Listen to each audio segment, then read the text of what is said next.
All right, CCCers, Ford GT40. You know, with all these cars, when you're out driving them, it's important to know how to operate them, but you also got to know the story, and you're not going to get away with driving this car around New York City and not getting blasted with questions. So a little bit of history, and then we'll get to showing you actually how this thing works. So this car, probably one of the most, if not the most famous car in motorsport history. And it was born out of a great story of motorsport and business rivalry. So early 60s, word was out that Ferrari might be looking to sell.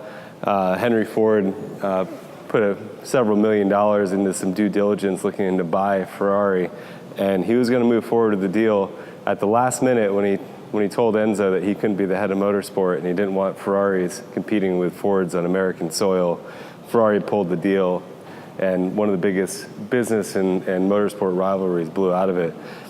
Ford's answer to that was if he couldn't buy Ferrari, he was going to go beat Ferrari at that race, at their own race. So they had been dominating Le Mans for a long time. And he said, I'm going to build a car that will beat those guys at Le Mans. And that's exactly what he did. Ford GT40, 1966, 67, 68, and 69, won Le Mans. And ours is paying homage. This is a replica, of course. We don't have the real one. It would be several millions, if not tens of millions of dollars. Ours is a replica of the chassis 1075 that won 2 years in a row, 68 and 69, in the Gulf livery. So a really important car, really awesome, motorsport history. And while it is a replica, it's built really true to the spirit of the original, same kind of motor and chassis. And it's as close as you'll ever get to driving one of these, multi-million dollar 60s Le Mans cars. Especially on the road, it's an awesome experience. We'll take you a little closer and have a look and show you how everything works. Again, just a bit more about what it's got. People are going to say, what engine does it have? This has a built-up Ford Racing 302. The later cars in Le Mans were, 4.9 liters, so 289. So it's, again, true to the spirit of the motor, the original car. Properly built, though, unlike most American V8s, this thing does rev a fair amount. It'll go, 6 or 6,500 RPM. It's got 4 two-barrel downdraft Weber carburetors on it, so you get this real kind of classic, vintage, clack sound when you get on the throttle. We'll hear that in a minute.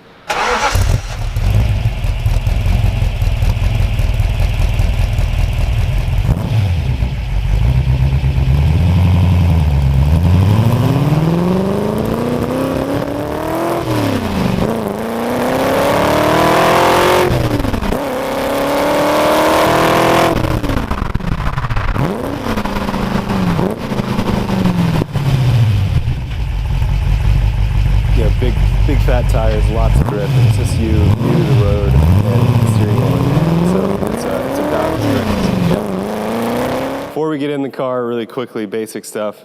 Fuel caps on the outside. Just flip that up and go straight down the tank. There's one on each side. They are separate tanks. They need to be filled separately.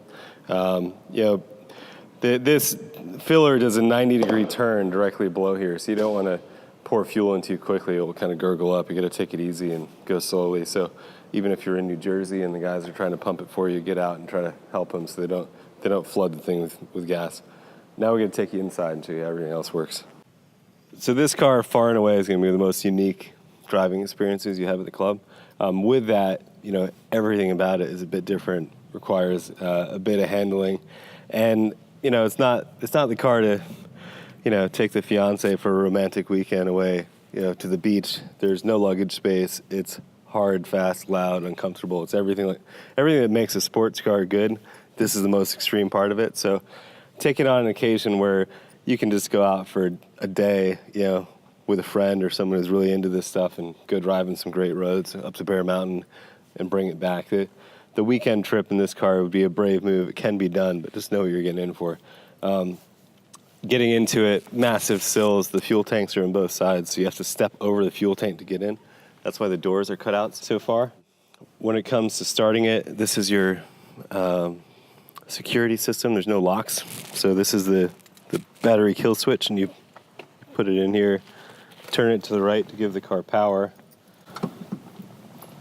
Put the key in up here, turn it to finish getting powder, and then you hit the start button. You know, starting from cold, you turn the key, make sure your fuel pump's on, you'll hear the pump go, and just hit the start button, and maybe one pump of the gas when it's cold, and then kind of feather the gas to catch it. You really do have to manage the equipment here. A good friend of ours used to run a business called Sail Time, and when he did our orientation, he gave me a really good phrase. He said, "You're the captain of your vessel," and that means you have to take care of knowing everything that's going on in the car and know what you're operating. So you do have to manage things as you go. There's a whole array of toggle switches here. All of them are off in the up position. So just to run you through them quickly, you've got fan, which is a cooling fan that should come on its own, but this is an override to force it to come on. So if you saw the temperature getting over 90 degrees Celsius and the fan wasn't coming on, which would be indicated by this yellow light here, you can flip that down and turn it on. Hazard lights, pretty self-explanatory. AC, so this is AC cooling and heat. So up is heat, the middle is vent, down is AC. And then this dial here is to do the fan control, to blow the air around. AC works, it's actually really cold, but there's no regulation of temperature, so I find you'll put it on AC and you'll end up toggling back and forth between AC and vent just to manage the temperature. Lights, up is off, middle is parking, down is headlights. There's high beams and blinkers on the stock. Fuel, you have two separate fuel tanks, each with their own pump. So again, up is off, middle is the driver's side tank and pump, and down is the passenger side tank and pump. Without that on, you have no fuel, so yeah, you have to always be in the middle or down position when you're running the car. Wipers, just different wiper speeds. Probably something you'll never have to use in this car because it's not something you want to be driving in the rain. Over here, there's a windshield washer and horn button is up there, so keep that in mind that your horn's there.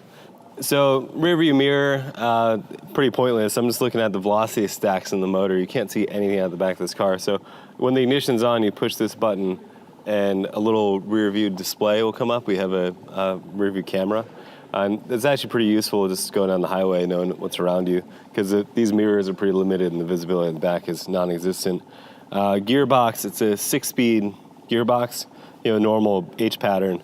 Reverse is up and to the left as well, and it's right next to first. So I find the best way to not end up accidentally reverse is to pull down into second first and then just go straight up. The clutch is like an on-off switch. It's a pretty heavy racing clutch, and there's basically no way to pull away smoothly. You just have to kind of commit to it and maybe give it a little feather to the gas just to keep it running. There's a few more things to keep in mind once it is running. The alternator is underdriven, so at idle, if you look at the volt gauge here, you have to be 12 volts or higher to be charging the battery. And at idle with some accessories on, this will drop down to 10. So the best thing to do if you do get stuck in some traffic, you're sitting at a stoplight for a minute, you always want to be thrown in neutral when you're in stop and go traffic anyways, and just give it a few revs once in a while to bring up the RPM and get some charge in the battery. It is possible to run the battery dead with the car running at idle, so you do have to manage that a bit. Once you're on the road and moving and you're up, in the higher RPMs, you'll be charging fine. It's not a problem. But it's deliberately underdriven so it won't burn up at higher RPM. That's about it, really. Take your time to get oriented with it. It's a lot of car to take in. It's going to feel really foreign, especially getting out of the city and traffic and tight corners and low visibility.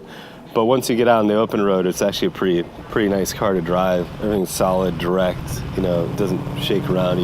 You can manage it pretty well. But get yourself ready for it. Get in that motorsport spirit. Remember, this is a serious bit of equipment, so you want to be serious about how you approach driving it and be deliberate with everything you're doing. Nothing too abrupt. There's no traction control, no ABS, nothing to save you if you go wrong. So you really want to be smooth. Brake the car in a straight line, get it settled, dial in steering, and only start squeezing on the gas when you can see your way out of the corner, and do only squeeze on the gas. This thing weighs probably something sub 2,500 pounds and has 450 horsepower V8 in the back. So if you do boot the throttle, even just quarter to half throttle quickly, it's going to step out the back end, and you don't want to be caught out with that. So respect the machinery and know what you're getting into, but enjoy it. It's going to be an awesome ride.